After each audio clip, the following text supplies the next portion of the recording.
আমার মনে হয়।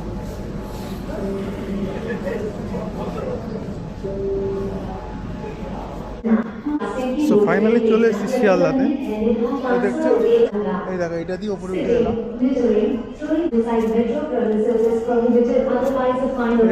এইবার বেরোবো এদিক দিয়ে, হচ্ছে বিআর সিং হাসপাতাল এনআরএস যায়। তো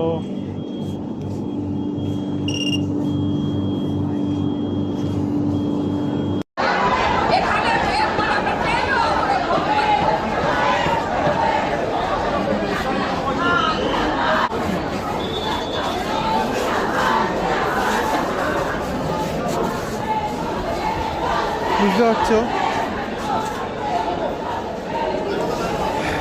যাই হোক এখানে ঝামেলা হচ্ছে,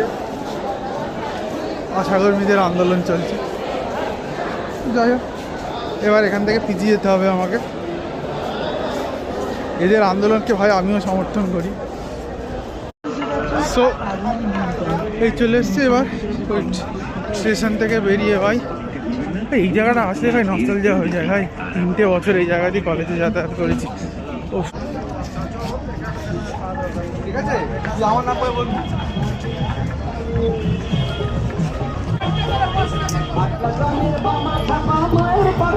মায়ের দেখা পেয়ে নাচে তালে তালে।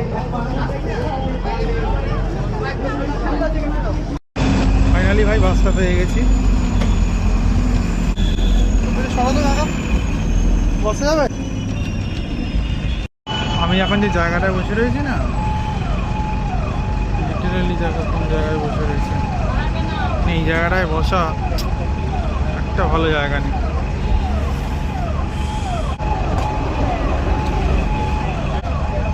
ফাইনালি একটা জায়গা পেয়েছি ভালো।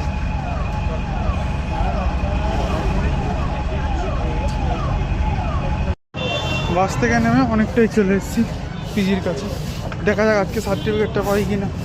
তোমাকে বললাম না ভাই কি দিল, এই জন্য বলি কলকাতায় আসলে সবসময় N95 মাস্ক করবে, এতে তোমার ইয়ে ভালো থাকবে, হেলথ ভালো থাকবে।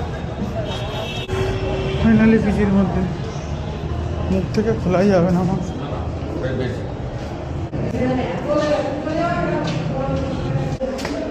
এই সিঁড়ি দিয়ে যখন কলেজে এসেছি, কলেজে পড়াশোনা করতাম, কত এসেছি। এই যে ঘর, এই ঘরটা